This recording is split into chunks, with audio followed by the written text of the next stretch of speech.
날마다 쓰는 나의 신앙일기 TV 데일리 큐티 나무향기입니다. 오늘은 요한복음 10장 16절에서 21절을 묵상하겠습니다. 또 이 우리에 들지 아니한 다른 양들이 내게 있어 내가 인도하여 할 터이니 그들도 내 음성을 듣고 한 무리가 되어 한 목자에게 있으리라. 내가 내 목숨을 버리는 것은 그것을 내가 다시 얻기 위함이니 이로 말미암아 아버지께서 나를 사랑하시느니라. 이를 내게서 빼앗는 자가 있는 것이 아니라 내가 스스로 버리노라. 나는 버릴 권세도 있고 다시 얻을 권세도 있으니 이 계명은 내 아버지에게서 받았노라 하시니라. 이 말씀으로 말미암아 유대인 중에 다시 분쟁이 일어나 그 중에 많은 사람이 말하되 그가 귀신 들려 미쳤거늘 어찌하여 그 말을 듣느냐 하며 어떤 사람은 말하되 이 말은 귀신 들린 자의 말이 아니라 귀신이 맹인의 눈을 뜨게 할 수 있느냐 하더라. 예수님이 이 세상에 오신 목적은 양들을 인도해서 한 무리가 되게 하려는 것입니다. 예수님은 유대인이라는 양의 우리에서 하나님을 소개했습니다. 하나님은 선한 목자이시며 자기 아들을 보내실 정도로 양들을 사랑하신다고 말해 주었습니다. 그리고 예수님 자신은 하나님에게서 오신 하나님의 아들로서 양들을 위해서 자기 목숨을 버리는 선한 목자라고 말씀해 주셨습니다. 그런데 예수님은 그 우리에 들어있는 양들만 인도하시는 게 아니라 그 우리에 들지 않은 다른 양들도 인도하십니다. 그 또 다른 우리에 있는 양들은 이방인을 가리키는 것입니다. 이것으로 예수님은 유대인만 아니라 이방인들도 사랑하시는 만유의 하나님이라는 것을 알 수 있습니다. 만일 예수님이 유대인만 사랑하신다면 유대인만의 하나님이시지만 예수님은 이방인의 하나님도 되십니다. 로마서 3장 29절은 하나님은 다만 유대인의 하나님이시냐 또한 이방인의 하나님은 아니시냐 진실로 이방인의 하나님도 되시느니라 라고 말씀하고 있습니다. 하나님은 모든 인류를 지으신 창조주이십니다. 그러므로 유대인을 사랑하실 뿐만 아니라 이방인도 사랑하십니다. 하나님은 이방인이든 유대인이든 모든 사람이 하나님을 알고 믿을 수 있도록 기회를 주십니다. 그래서 예수님은 유대인에게 속하지 않은 이방인들을 인도해서 예수님께 속한 한 무리가 되어 한 목자에게 있게 할 것입니다. 이것이 예수님이 이 세상에 오신 이유 중 하나입니다. 하나님은 이스라엘 택하셔서 이방인들에게 하나님을 나타내는 표본이 되게 하셨습니다. 그래서 이스라엘 사람들이 율법을 통해 하나님의 마음과 하나님의 계획을 알게 하신 것입니다. 이스라엘은 하나님이 계신 것과 자기를 찾는 자들에게 상 주시는 분이라는 것을 이방인들에게 나타내야 했습니다. 하지만 이스라엘은 이 목적을 잃어버렸습니다. 이스라엘은 이 목적보다는 그들이 하나님을 알고 율법을 가진 것은 특별하기 때문이라고 생각했습니다.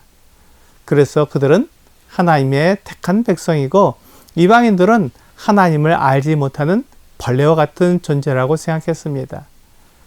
이스라엘이 교만해진 것입니다. 사실 이스라엘이나 이방인이나 하나님을 떠난 죄인이라는 것은 똑같습니다. 그런데 하나님이 은혜를 베푸셔서 이스라엘을 택해 주셨고 모든 사람에게 하나님이 계시다는 것을 나타내는 본으로 삼으신 것입니다. 이스라엘은 하나님의 은혜에 감사하기보다 그들이 특별한 존재라는 것을 나타내려고 애를 썼습니다. 그러나 이스라엘 역시 하나님을 떠나 죄에 빠진 죄인이었습니다. 로마서 2장 17절에서 24절은 유대인이라 불리는 내가 율법을 의지하며 하나님을 자랑하며 율법의 교훈을 받아 하나님의 뜻을 알고 지극히 선한 것을 분간하며 맹인의 길을 인도하는 자여 어둠에 있는 자의 빛이요 율법이 있는 지식과 진리의 모본을 가진 자로서 어리석은 자의 교사여 어린 나이의 선생이라고 스스로 믿으니 그러면 다른 사람을 가르치는 내가 내 자신은 가르치지 아니하느냐 도둑질을 하지 말라 선포하는 내가 도둑질하느냐 간음하지 말라 하는 내가 간음하느냐 우상을 가증히 여기는 내가 신전 물건을 도둑질하느냐 율법을 자랑하는 내가 율법을 범함으로 하나님을 욕되게 하느냐 기록된 바와 같이 하나님의 이름이 너희 때문에 이방인 중에서 모독을 받는도다 라고 말씀하고 있습니다. 유대인들이 특별한 것처럼 보이지만 그들도 다른 사람들처럼 죄인이었습니다. 하나님께서 그들을 본으로 삼으신 것은 은혜였습니다.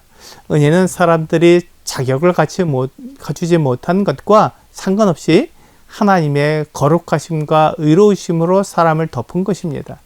그 은혜가 유대인들을 하나님 앞에 서게 했습니다. 마찬가지로 이방인들도 하나님의 은혜를 베푸시면 이방인들의 자격과 관계없이 하나님의 은혜로 그 앞에 서게 될 것입니다. 이방인들이 하나님의 은혜를 잊기 위해서 하나님의 아들 예수 그리스도께서 목숨을 버리셔야 했습니다.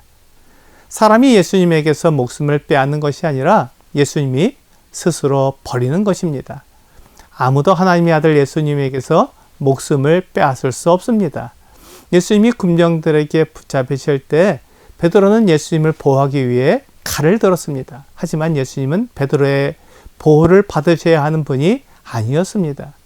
마태복음 26장 53절과 54절은 너는 내가 내 아버지께 구하여 지금 12군단이 더 되는 천사를 보내시게 할 수 없는 줄로 아느냐?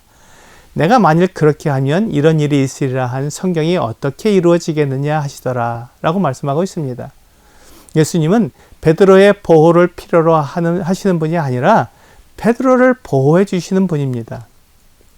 예수님은 얼마든지 군병들의 손에서 벗어나실 수 있었지만 성경을 응하게 하시려고 군병들에게 붙잡히신 것입니다. 유대인들은 예수님에 대해 분쟁이 일어났습니다.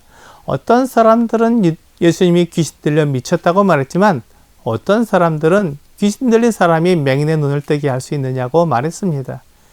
이와 같이 사람들은 자기 입장에 따라 예수님에 대해 말했습니다. 예수님은 유대인이든 이방이든 모든 사람을 사랑하시며 자기 목숨을 내어주시는 사랑의 하나님이시지만 사람들은 자기 생각으로 사람을 판단하며 자기 유익을 위해 사람을 구분합니다. 예수님은 유대인이든 이방인이든 한 무리가 되어 예수님께 속하게 하시는 사랑의 하나님이십니다. 오늘의 적용 질문을 보겠습니다. 당신은 빈부 귀천과 상관없이 모든 형제를 사랑하고 있습니까? 나는 사람의 형편에 따라 차별을 하는 것을 인정할 수밖에 없습니다. 야고보서는 사람을 차별하여 대하면 죄를 짓는 것이라고 말씀하고 있습니다. 빈부 귀천에 상관없이 모든 사람을 사랑하는 분은 오직 예수님 뿐입니다. 예수님은 아무도 차별하지 않고 받아주십니다. 오늘 아무도 차별하지 않고 받아주시는 예수님 믿고 따르는 여러분과 제가 되기를 주 예수님의 이름으로 기도합니다.